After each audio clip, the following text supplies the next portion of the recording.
Everyone is driven by emotion in one way or another. There are things that make us sad, happy, angry, and there are things we just can't live without. Emotional similarities draw us together into unique groups. From the outside, these groups may be hard to wrap our minds around, especially when we have fewer similarities with them. Nevertheless, we as designers have been assigned the task of immersing ourselves in a culture, finding out what drives them beyond what they may be conscious of, and deliver to them something more desirable than they could have imagined themselves.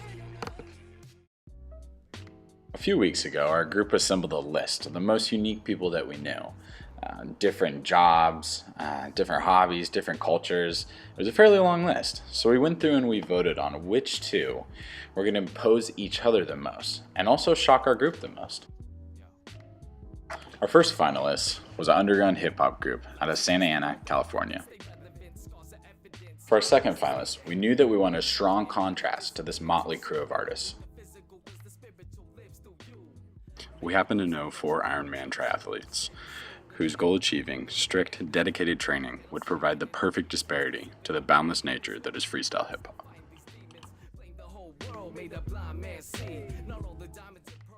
A week later, we gathered the troops and headed out to meet these niches.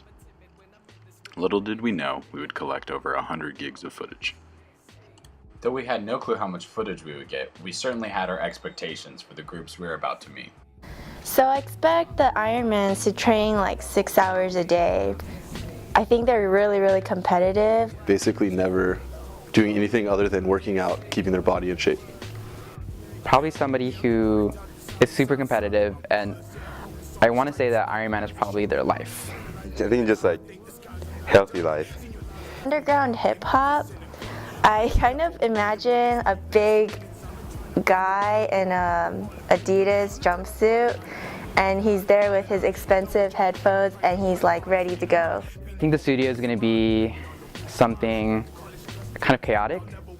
I don't expect a lot of order. I think the concert's going to be a bunch of like a mix of people, a crazy mix of people. I'm just going to say I've been there before and I'm constantly uncomfortable. I think the guys will be super friendly, super nice, and just super welcoming to all of us. In the studio, to shows, with people that are going to the shows, and I'm constantly uncomfortable. I feel like I shouldn't be there. They're always doing bad things. So when we go to the studio, I pretty much expect them to be smoking weed or doing coke or something like that. But then there's the other side where I expect them to also like kind of work hard while they're playing, because they do have stuff to produce. So. So I went to watch the 1981 Ironman. So I'm just like there in Hawaii and I'm thinking, these people are crazy. Are you going to swim, 2.4 miles, ride your bike 112 miles and then run a marathon? So then on race morning, I'm standing on the seawall watching the athletes, get ready. And then all of a sudden things just started to inspire me and just kind of build in me. And right when the gun went off, that's when I made the decision. I'm like, I don't want to be a spectator in life. I know that we just have these ambitions that may seem a little crazy, but we're not like actually crazy people. I've always been a competitive person. Like the teachers used to write on my report card, oh, Kathleen has to learn. She can't always be the best. She can't always be first. Like when I first started, there were 6 triathlons in the entire world.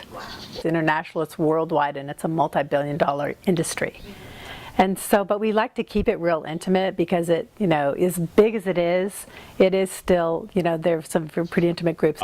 We went to New Zealand for like 3 months and rode our bicycles around. And we had all these packs in our bikes, and I think our bikes weighed like 100 pounds. It's riding 100 miles a day for like 6 straight days or something. I'm like, wow, my legs just go all day long, and I didn't know that. To give them any support, that they already had support lined up on the course. So I entered it and decided, I'll do it along with them or something. God. So, so many people like that I looked up to, like doctors, lawyers, professionals were trying to do this thing, and they're just going and going and going, and they're coming at me, how do you do it, how do you do it, how do you do it, and looking at me like I'm way up there, and I'm like, wow, man, this is great, I think I'll do this. Discovering, like I was always, like for a couple of years, I was discovering, the barriers that you know, my body was almost unlimited. 50-mile run. So for longer distance, yes, that's a mental. Yes, it's all mental actually. Yeah. Actually, I love being active. So even I'm not doing, I'm not training. I always like swim, run, bike, like. Like then also like Ironman train, like you have to do it, like you have to commit like every day. Is it like why you do that? Yeah, a lot of people say like why you do that? Is this like fundraising thing?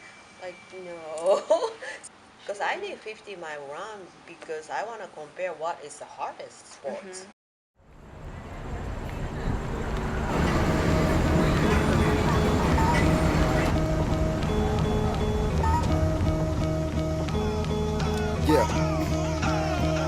Yeah, look, my heart is cold and broken, my soul I holds it open. Pour the potion, pump the lies until it slows the motion. Problems potent, driving dirty past the pose and smoking. I ain't no menace, but I'm trying to let them focus. You looked up doing show, but then again, I guess raised with a penny range and brave in December rains, complacent till fitness fades and fate in the center. My boys make noise and now we get up on this and we standing in boys and when I do it old school for you, I got that voice. Yeah, it's like that when I rip it. I'm never stopping, see this microphone and I'm tripping. Like what the fuck, this shit is like 2 inches. What you got on this kid? Because you know I'm relentless. Every time I get up on a mic, I rip it. I'm never stopping, dog, and this shit is unscripted. I'm straight illin', microphone, be appealing, it's all good, I'm not concealing, no truth inside the vocal booth, truth I hold you to. These motherfuckers know that I ain't just no 2003, 2002. And then we started, and then we started together in like 2011. Yeah, I don't even remember when I started rapping. Okay. High school. Yeah. High school. Maybe before that. And it's an escape for me, like this whole music thing. There's nothing about it where I want, there's no schemes in this. I want to be that like escape for other people that music was for me. Like we'll have a lot of crowds that are enjoying themselves, but they're not exactly like going wild about it. And when there's like that feedback, it just feels that much better because you know you're like doing your thing. I mean, you can consider us as artists. Like, do artists necessarily want to be the most famous artists? Not necessarily. They want to keep doing their art. I want to keep doing my art, and I see a worth in my art. And How you doing, man? Because he said karaoke, and I was like, what the fuck is karaoke? I was like, karaoke? Hey, tuck that in. Hey, hold on, let me tuck that shit in. let me tuck my shit. It's funny how a few words turned into verses. The best verse is the one you weren't doing on purpose. What up? My name's Cash. I represent Big Duke Street Team. Pretty much every weekend we got something going on. We got people bringing the club up on a Tuesday here, but we're all connected. We all somehow, some way end up at the same functions. We support each other. Turn off your radio. Yeah, fuck the radio. Through LA County, San Bernardino, Orange County. I want to show love to all the motherfuckers. You ain't fans, you're fam. You're my family. We come and group up together and we support this movement. Girls hearing how they need to shake their ass and twerk, and no, my girls listen to Reverie, Bell the Wonder. They turn the radio off. They turn off the radio. Just get to know people like that. Yeah. Like that's how we all met each other, just coming to shows. Yeah. Before that we didn't know each other besides the shows. And then it's like a little family. Every time you go, we're all there. Yeah. We're all supporting everybody.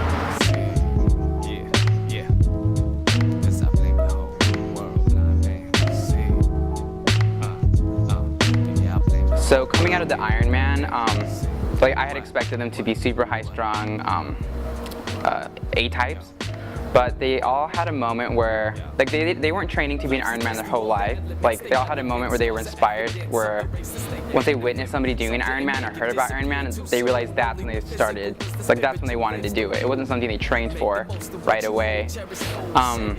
And talking to like Kathy and Mari and everybody actually, they all really emphasize that anybody can be an Ironman. It's all a mental game. Like as much as it is a physical game, it's all about having that mentality that you can do it. You just gotta push through. I think what really surprised me is that they all get their inspiration from different stuff. Like I think she got her inspiration from her boyfriend, and then Mari got the inspiration from the challenge that she wanted to accomplish. Like she said, she's on 15 miles run. I think that's crazy. And then she just wanted to do something that's impossible, and then she wanted to be like done, and then accomplish her goal.